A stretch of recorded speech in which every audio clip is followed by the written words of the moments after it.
Hello guys, kumusta kayo? Andito tayo sa ating tinaniman ko ng papaya, no? Nandito sa gilid ng aming bahay. Bibigyan ko kayo ng update. Ito yung mga ipinunla ko noon na ito, makikita nyo. Ayan, ayan. So, ito na sila, no? Tinanim ko to last April. Wari ko, April, last month lang, no? So ngayon, makikita nyo yung update. Katataba na sila, no? Ayan o. Verde na. Diba? Ito siya guys, oh. Kung mapapansin nyo, itong area na to ay may mga tanim na lansones, may niyog, no? Ngayon ay pinailaliman lang natin nitong mga papaya, no? Ayan yan, oh. See? Yan. Ang lusog na, di ba? Ito ang lusog, oh. Tcharan! Ganda. Di ba? Yan guys. See?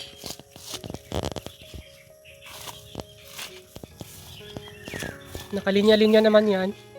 Though hindi naman perfect yung pagka linear niya, no? So yan. Ito pa yan sa kabila. Ayan, oh.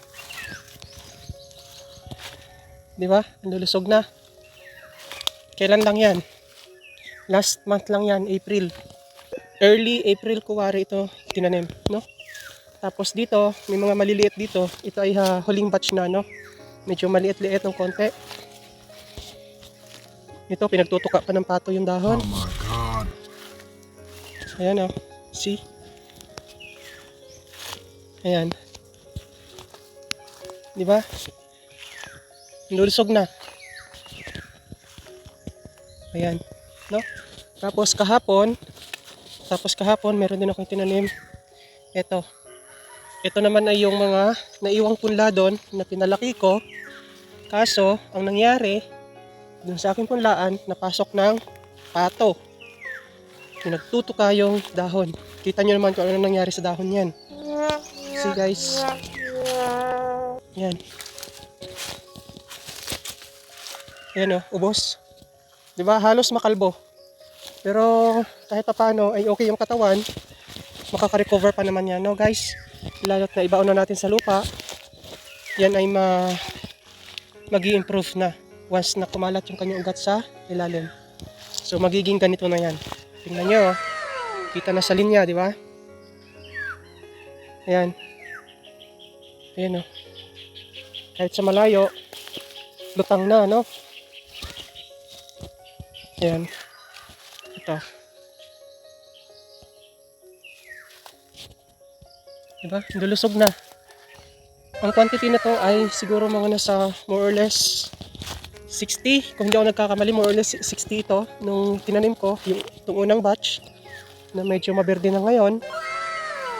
At yung iba ay yung pangalawa kong tanim, yung medyo maliit na, ay nasa more or less 15. Tapos yung kahapon na naitanim ko ay nasa 12, no? So 60, 70, 80, more or less 90 seedlings na pala itong naitanim ko dito, no? So yan. Diba? So yan. So yun yung update natin guys, no? May mga nai-upload na rin ako mga reels sa aking FB account. Meron din ako mga shorts na in-upload dito sa YouTube. At makikita nyo yung mga ginagawa ko na short clips, no? Doon pinapakita ko yung ibang mga proseso, technique sa pagpupula ng papaya. At sana lang, itong season na to, itong more or less 19 na seedlings na naitanim ko, sana may layo lang tayo sa bagyo, no? So nababalita pa naman na ngayong taon, since humirit ang tag-init, El Nino, ay dadalawin tayo ng bibihirang mga bagyo pero malalakas, no? Oh my So ito God. lang yung kalaban natin. Pero sana ilayo ng 10 layo, no? Na huwag matuloy. At makabawi-bawi naman tayo, no? Sa pagod, sa pagtatanim. Gawa ng mga nakaraang taniman, lakatan, nagtanim ako ng lakatan.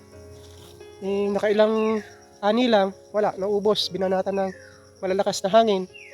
So wala, naubos. So ngayon, ganun din yung papaya. Nung nakaraang taon na nagsimula din ako sa pagtatanim, binanatan din ng bagyong Christine.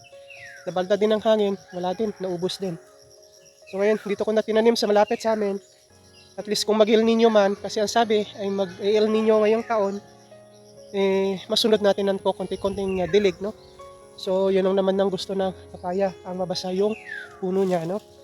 So yun yung update sa ating tinanim na papaya dito sa gilid ng aming bahay.